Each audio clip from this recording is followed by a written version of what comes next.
Esta serie de videos son realizados como un esfuerzo de la actual Secretaría de Formación del Colectivo Soviets de la Juventud Comunista de México. El propósito principal de estos videos es el de servir como guía y acompañamiento a los militantes de la Juventud Comunista de México en su proceso de formación. No intenta ser, de ninguna manera, un reemplazo de las lecturas del Programa de Formación Política Nacional, sino una herramienta útil que coadyuva la formación de los militantes junto con los clásicos del marxismo. Por otro lado, queremos solventar la necesidad de sintetizar en una serie de videos las bases teóricas que un miembro de la Juventud Comunista creemos tiene que tener presente. Ahora, la formación política de los militantes tiene que ser multidisciplinaria. Es necesario conocer los fundamentos políticos, filosóficos y económicos del marxismo-leninismo para entender su aplicación creadora. Aparentemente, para muchos, el marxismo solamente es una ideología política. Para los desinformados, el marxismo solo es tener ideas acerca de la igualdad o quizá comer bebés y vivir todos igual, nada más allá de la realidad.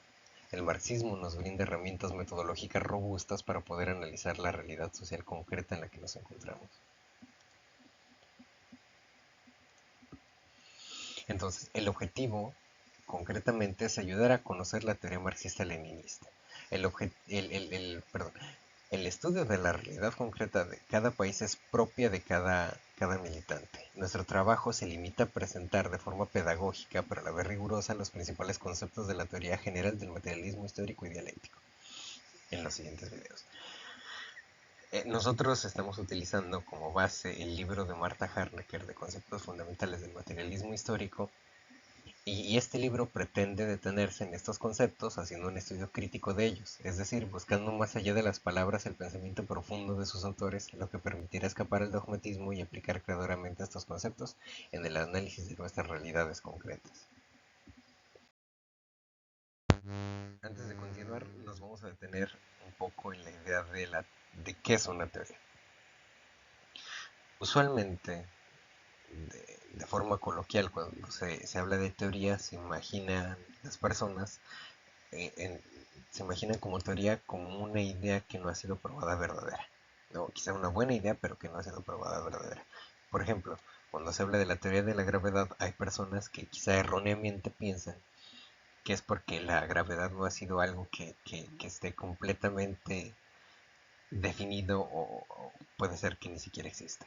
Por ejemplo, cuando se habla de las teorías de conspiración y se habla de la teoría de la gravedad, habrá personas que erróneamente crean que están en el mismo nivel en cuanto a veracidad científica o veracidad en general.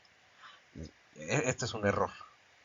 Esto es un error muy grande, ya que las teorías de conspiración en general son ideas eh, o están estructuradas de tal manera que hacen sentido, pero que finalmente la mayoría suelen ser falsas.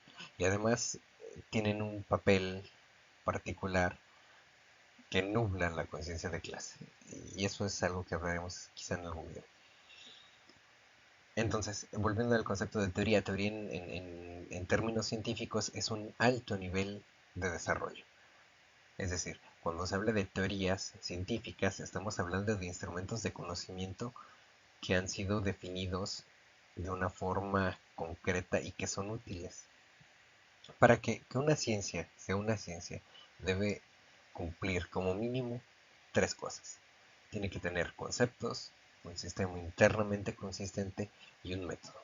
Los conceptos, porque los fenómenos que describa dicha ciencia tienen que ser definidos de forma que no generen ambigüedades. Un sistema, porque tiene que aglutinar esos conceptos de forma que tengan sentido y ese sistema sea internamente consistente. Y además tiene que tener un método, es decir, tiene que haber una forma en la que distintas personas en distintos lugares apliquen las mismas reglas para llegar a las mismas conclusiones. Es decir, la idea de replicabilidad en las ciencias naturales, aquí en ciencias sociales, es ciertamente distinta, pero es parecida, en el sentido de que cuando hacen experimentos en ciencias duras, física, por ejemplo, química, esperas que el experimento que realices hoy y después lo realices en las mismas condiciones, o y lo importante que esas mismas condiciones que se repitan, pues, porque no puede haber exactamente las mismas condiciones, pero bueno, en las que se repitan en condiciones similares debe de tener resultados similares. En ciencias sociales es difícil realizar experimentos. Sin embargo, el método lo que nos permite a nosotros es estudiar y llegar a, a un mismo nivel de replicabilidad, quizá no igual, pero tratar de alcanzarlo que con las ciencias más duras. Entonces, el método lo que nos va a permitir es poder estudiar realidades distintas, concretas, de una forma. Ahora, vamos a poner un ejemplo rápidamente. Cuando se habla del método de Marx, pues Marx, que es lo que vamos a ver en esta presentación en particular, Marx hace referencia a las condiciones económicas. Ahorita vamos a ver cuáles, o cómo hacer referencia a ellas. Entonces, ese es un método que nosotros podemos usar para cualquier sociedad, ya sea 100 años en el pasado, 100 años en el futuro, nosotros podemos utilizar ese mismo método, analizar la realidad económica para entender la realidad social. Un ejemplo parecido, pero del otro lado del espectro político, ¿no? Que serían los idealistas, pues irían y le preguntarían a la gente qué piensan, ¿no? Cómo es su sociedad, si tiene valores familiares o no, es judío cristiana o no, eh, y analizar a partir de la sociedad. Como vemos, vamos a ver más tarde, este es un análisis mucho menos robusto, mucho menos útil y que da muchos menos resultados. Entonces, no debemos olvidar que la teoría marxista es solo uno de los aspectos de la formación teórica de un militante revolucionario, y en esto hay que hacer bastante hincapié. La formación de un militante para Marta Harnecker se tiene que dar, o los tres puntos más importantes para Marta Harnecker sobre la formación de un militante son la, en el estudio de la teoría marxista, la aplicación creadora de la teoría marxista a la realidad concreta de su país y el estudio de la coyuntura política de su país y a nivel mundial. El primero es un aspecto quizá el más importante, ya que sin el estudio de la teoría marxista, no, más bien, yo siempre he dicho que para ser marxista no es necesario haberte leído el Capital 20 veces. Saber el capital al derecho y al revés no es necesario para decir que eres marxista, ¿no? No hay ningún examen de ingreso al marxismo. Sin embargo, también es importante entender que sin conocimiento de la teoría marxista tampoco no se puede ser un buen marxista, o un marxista en un sentido efectivo de organización política. ¿Por qué?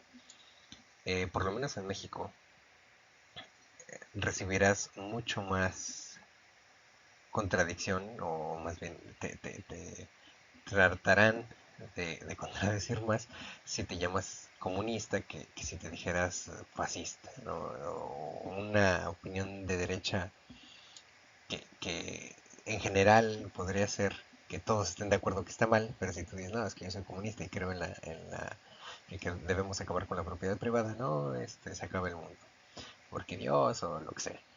Entonces, si tú no sabes explicar a una persona que quizá ni siquiera, no, que es como la gran mayoría, no saben qué es el comunismo, jamás han escuchado de la palabra comunismo, no saben que somos los comunistas, solamente han escuchado a López Obrador alguna vez hablar o mencionar a Marx, de ahí más no conocen, y si tú no eres capaz de explicarlo, no podrás acercar gente a la organización, que es finalmente el objetivo. Nosotros como organización, pues el objetivo es crecer, y si tú, por falta de conocimiento, no puedes explicarle a las personas, pues entonces no va a crecer. Y ese es en el mejor de los casos. En el peor de los casos puede llegar un güey que sea relativamente labioso, sepa usar las palabras de una forma convincente y quedas mal, ¿no? Que es algo que siempre pasa. Es decir, llega más en entornos estudiantiles, está un estudiante que es izquierdoso, rojo, y llega otro que no, que mi ley y el libre mercado, y si uno no sabe explicarse, si uno no entiende la teoría, entonces vas a terminar siendo contraproducente en el sentido de que, por ejemplo, en el debate que se dé, pues pierdes. Y no pierdes en un sentido de que no tengas argumentos, y no puedes perder en el sentido de que no te sepas explicar. Es decir, hay hay matices y es importante pues el formarse. Muchos militantes caen en lo que Lenin decía que era aventurerismo de izquierda, es decir, muchos, y en particular los militantes cuando llegan, ¿no? Una persona que es de izquierda cuando suele llegar a cualquier tipo de organización o cuando quiere organizar a las personas, piensa que simplemente con decirle, oh, personas, no, camaradas, la situación está muy fea, vamos a organizarnos y que la gente va a decir, tienes toda la razón, la situación está muy fea, vamos a organizarnos. Ese es un sueño de la izquierda y un sueño que tristemente no se cumple. Para crear organización es necesario trabajo y es necesario disciplina. Y la única forma de llevar a cabo una acción revolucionaria concreta que sea útil, digamos en el largo plazo, y no nada más en una pequeña cosa, es necesario tener bien en cuenta el estudio de la teoría marxista. Es decir, ser marxista implica no solamente salir a las calles a protestar, sino conocer por qué esa protesta es justa. Y no lo digo porque si no lo haces, las protestas no son justas. Lo digo porque incluso te da a ti como militante confianza el saber que estás del lado correcto de la historia. Muchas veces solamente se cree y se cae en vicios. Entonces, por eso es importante, sumamente importante, el estudio de la teoría marxista.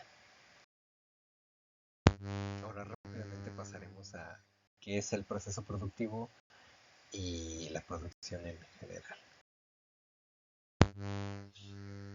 Ahora, comenzando propiamente la presentación, para el marxismo la comprensión última de los procesos históricos debe buscarse en la forma en que los hombres producen los medios materiales. Es decir, no buscamos la comprensión de una sociedad solamente por sus ideas. Es decir, y lo vemos incluso en la historia, ¿no? Para los que no son marxistas, la historia a veces se suele dividir por edades, ¿no? Edad de piedra, edad de bronce, etcétera, etcétera, etcétera. Y esta es una forma, digamos, en el interior, una forma muy marxista de dividir la historia. ¿Por qué? Porque no la estamos dividiendo en, por poner un ejemplo, politeísmo, monoísmo y ateísmo. Es decir, la historia, si la dividiéramos en si creían en muchos dioses, después creían en un dios y después creían en no dioses, como he visto que pueden dividir la historia. Esta forma de dividir la historia reduce mucho más la información que nos puede brindar, porque por ejemplo, cuando se habla de la edad de piedra, estamos hablando de un proceso en el cual los seres humanos, o incluso eh, antes de que fueran tal cual seres humanos, pero vamos a decir los seres humanos, tenían que satisfacer sus necesidades con herramientas sumamente rudimentarias, de piedra, y que posteriormente, por el avance de las sociedades o el avance tecnológico, eh, se encontraron los metales, se empezaron a utilizar los metales y eso nos dio el bronce, posteriormente el hierro, y etcétera, etcétera, etcétera. Ahora, si hablamos nada más de dioses, la división es mucho más grande, ¿no? Incluso hoy en día hay países que, que, que son politeístas. No, la India es un gran ejemplo. No es un país atrasado en el sentido tecnológico, quizá en general sí, pero tienen tecnología de punta y muy buenos programadores en la India y aún así son politeístas. Y por otro lado puede haber países que sean ateos, ¿no? Por poner ese, o monoteístas y no necesariamente estén más desarrollados, como ocurre con muchos países que fueron cristianizados por los europeos y posteriormente, bueno, que fueron colonizados, cristianizados por los europeos y posteriormente son países de tercer mundo con condiciones de vida peores que los de la India en este caso, y aún las mejores condiciones son peores que las mejores de la India. Entonces, esta es la parte crucial del materialismo. Cuando nosotros como marxistas nos llamamos materialistas, en particular el materialismo histórico, estamos haciendo alusión a esta parte. En un video posterior entenderemos mejor por qué hay que buscar, porque para entender la historia hay que buscar la, las razones económicas de por qué estaban divididos. El proceso de trabajo es todo proceso de transformación de un objeto determinado en un producto determinado. Esto se entiende muy fácil. El proceso de trabajo constituye o es realizado por tres cosas, o tres procesos principales. Se necesita un objeto, ese objeto es transformado y se transforma en un producto o mercancía. Pero ese caminito de producto más bien de objeto a producto útil o mercancía, no se da por la magia del intelecto humano, no se va nada más por los deseos de las personas. Las cosas que tenemos, esta computadora en la que estamos grabando ahorita este video, el teléfono en el que lo estás viendo, o la computadora, lo que sea, no cayó del cielo hecho. Y esto puede parecer algo obvio, pero es importante destacarlo porque entonces, si tú vueltas a tu alrededor, vas a ver que todo, todo a tu alrededor, a menos que estés viendo esto en un bosque, todo a tu alrededor ha sido creado por actividad humana, por trabajo. Los seres humanos somos seres de necesidades. Esas necesidades no caen del cielo. Entonces, para cubrirlas es necesario trabajar. Entonces, tenemos esta segunda parte del proceso de trabajo, que es la actividad humana mediante un instrumento, transforma el objeto y solo así se da un producto útil. Entonces, los elementos del proceso de trabajo son tres. Son el medio de trabajo, la fuerza de trabajo y el objeto de trabajo. Y juntos, su mezcla nos da como resultado un producto o mercancía que es útil para satisfacer las necesidades de las personas. Ahora, los objetos de trabajo se dividen en muchas formas de dividirlos. Marta señala dos: materia bruta, que es la sustancia que proviene directamente de la naturaleza, como los árboles que esperan ser cortados en los bosques, el mineral que va a ser extraído en las minas, etcétera. Es decir, la materia sin trabajo, y la materia prima, que es la sustancia que ha sufrido una modificación, cualquiera efectuado por el trabajo. Por ejemplo, la madera elaborada, el mineral purificado. Y la materia prima además se puede dividir en materia prima auxiliar, que es el principal elemento de un producto, o puede servir como auxiliar, ¿no? Y auxiliar porque puede ser absorbida por una máquina o puede ser absorbida por algún otro tipo de proceso que se use solamente para continuar con el trabajo, ¿no? Por ejemplo, el carbón o la electricidad por la máquina o el aceite por la rueda, etcétera. Además pueden ser incorporadas a la materia prima principal para operar en ella una transformación de carácter material. Por ejemplo, la tintura para el cuero o la lana, el cloro para blanquear las telas, etcétera. Y además pueden servir simplemente para ayudar a la ejecución de un trabajo, como es el caso de los materiales destinados a iluminar o calentar los locales en los que se trabaja. Entonces, los medios de trabajo con los que se trabaja se dividen en dos, y esta es una diferenciación bastante importante. Los podemos dividir en sentido estricto y en sentido amplio. Los medios con los que se trabaja. En sentido estricto, los medios con los que se trabaja son las cosas que el trabajador interpone directamente entre él y el objeto sobre el cual está trabajando. Recordemos que eran tres los componentes del proceso de trabajo. Un ejemplo de los medios con los que se trabaja en sentido estricto son la sierra y el martillo en una pequeña industria de muebles, la máquina de coser en la industria de confección, etc. Eh, este tipo de herramientas pues son las que dividen de forma física al trabajador y su objeto de trabajo. Pero cuando nos referimos a los medios de trabajo en sentido amplio, que es usualmente la forma en la que se refieren los marxistas como medios de producción, son los medios, además de los ya señalados, todas las condiciones materiales que sin intervenir directamente en el proceso de transformación son indispensables para la realización de este. Los medios de producción están constituidos por el objeto sobre el cual se trabaja y por los medios de trabajo en sentido más amplio. Entonces, si nosotros volvemos a pensar en, en las tres componentes principales del proceso de trabajo, que dijimos que era un objeto de trabajo, un medio de trabajo y el, la fuerza de trabajo humana, los primeros dos, que son el objeto y el medio de trabajo, son los medios de producción, sin los cuales no se puede dar el proceso de producción.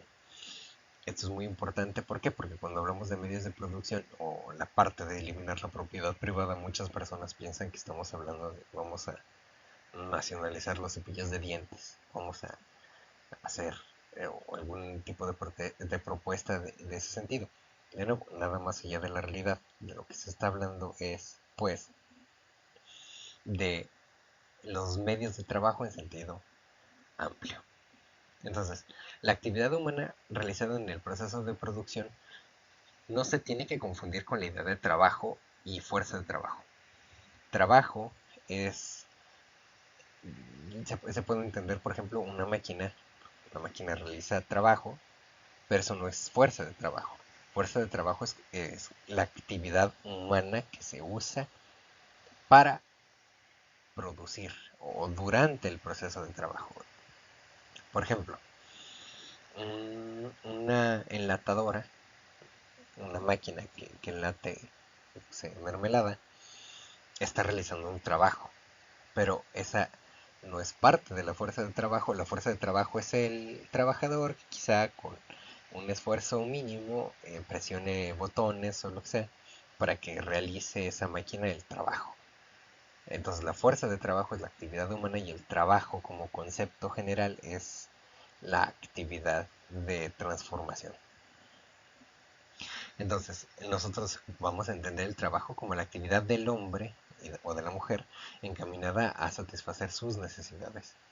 Por lo mismo que dijimos, los seres humanos no caemos del cielo con todas nuestras necesidades satisfechas. Somos seres de necesidades, no podemos vivir del maná del cielo, de la energía solar.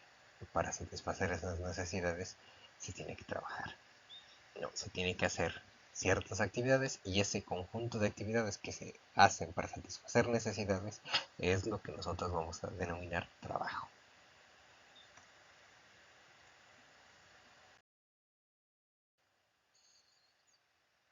Entonces, el producto o mercancía, que mercancía es me parece la palabra más adecuada, es el objeto final creado por el proceso de trabajo. Toda mercancía encierra un doble valor, uno de uso y otro de cambio. El valor de cambio es lo que finalmente nos explica la, la plusvalía, la división entre clases sociales, etcétera, etcétera. Es una idea no muy compleja, pero que me gustaría darle su propio espacio. El valor de uso eh, es mucho más entendible. El valor de uso, por ejemplo, si tienes una silla, el valor de uso de esa silla es la utilidad que tenga esa silla para que tú te sientes o para lo que sea que tú quieras usar esa silla. Si quieres usar esa silla, por ejemplo, si es una silla de madera, pues, y tu idea es quemarla, pues el valor de uso de esa silla es qué tanto arde, ¿no? Si arde mucho, si arde poco, y así con las demás cosas. Entonces, todas las mercancías encierran este doble valor. ¿Por qué? Porque la mercancía es mercancía hasta que se merca, hasta que se intercambia. Si no, no es una mercancía y no tiene el primer valor de cambio, solamente valor de uso.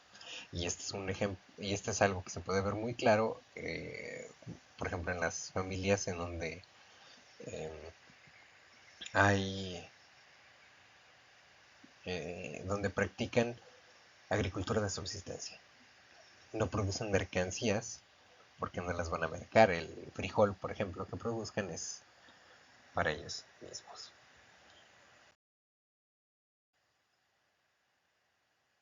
Entonces, resumiendo las ideas para fijarlas. Todo proceso de trabajo es una estructura formada por tres elementos fundamentales. La fuerza de trabajo, el objeto de trabajo y los medios de trabajo. Y más aún, el objeto de trabajo y los medios de trabajo los podemos ver como medios de producción.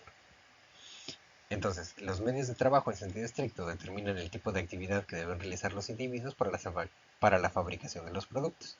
¿Por qué? Porque como habíamos dicho, que son en sentido estricto la cosa que se interpone entre el objeto de trabajo y el trabajador, ese objeto puede ser un tractor o puede ser un buey.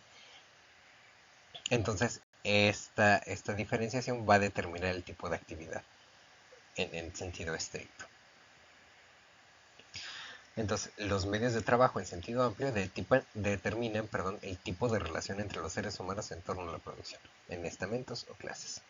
¿Por qué? Porque ya hemos dicho que en sentido estricto, como es la herramienta la que separa entre el trabajador y el objeto en el que trabaja, es muy claro ver entre una junta de bueyes y un tractor. Pero en sentido amplio, esta división se debe a clases sociales. ¿Por qué? Porque no hay un proceso de trabajo general. Este proceso de trabajo siempre está dado bajo relaciones sociales concretas. Y lo vamos a ver en el próximo video. Las clases sociales no son una idea pasada de moda. No son algo propio de los reyes. No son entonces algo que se haya inventado, por ejemplo, Marx. O algo que haya dejado de ser, quizá cuando Marx estaba vivo. No. Las clases sociales están históricamente determinadas y dependen del tipo de relación con los medios de producción. Entonces, por poner un ejemplo rápido, si una persona es dueña de su parcelita, de su terreno, esta persona entonces, si se trabaja para sí misma, pues es dueño de su trabajo y de su vida. Si esa persona entonces le tiene que trabajar a alguien más, porque no es dueño de la parcela, entonces hay una relación social distinta. Esa persona ahora depende su subsistencia, ¿no? Porque no, dijimos que no se puede vivir, partimos de la idea de que los seres humanos somos seres de necesidades, después de que para esas necesidades se necesitan medios de trabajo, y si tú no eres dueño de un medio de trabajo, no puedes satisfacer tus necesidades, entonces te mueres. Entonces, para que esta persona no se muera, tiene que venderle su fuerza de trabajo como salario a las otras. Entonces, llamaremos al proceso de producción proceso de trabajo, pero al revés, llamaremos al proceso de trabajo proceso de producción cuando se dé bajo determinadas formas de producción. Por último, la división laboral. En toda producción social existe una repartición de tareas, ¿no? Esta división laboral puede darse entre trabajo intelectual y trabajo manual, eh, y puede darse en una misma fábrica, puede darse, por ejemplo, personas que pinten una mesa, otras le pongan las patas a la mesa, etcétera, etcétera. Entonces, existe, como ya sabemos, división laboral, y esa división laboral la podemos entender de dos formas: como división social y división técnica. La división técnica se da dentro de un proceso de trabajo, por ejemplo, las mesas y las personas que le pegan las patas a la mesa y otra persona que la pinte. Y la división social se da cuando hay, por ejemplo, granjeros, agricultores, maestros de escuela, etcétera, etcétera. Entonces, como resumen, podemos entender el proceso de trabajo, o para entender el proceso de trabajo, sabemos que se da con dos componentes, tres componentes principales: la fuerza de trabajo, y objetos de trabajo, y medios de trabajo. Y estos los podemos agrupar como medios de producción. Si dividimos los medios de trabajo, los podemos entender en sentido estricto como máquinas y herramientas, en sentido amplio como edificios, drenajes, incluidas máquinas y herramientas. El objeto de trabajo lo podemos dividir como materia bruta y materia prima. Por último, Marta Harnecker sugiere 5 preguntas que nos ayudan a reflexionar sobre el papel de determinadas ideas. Yo recomiendo que las lean, las investiguen y reflexionen.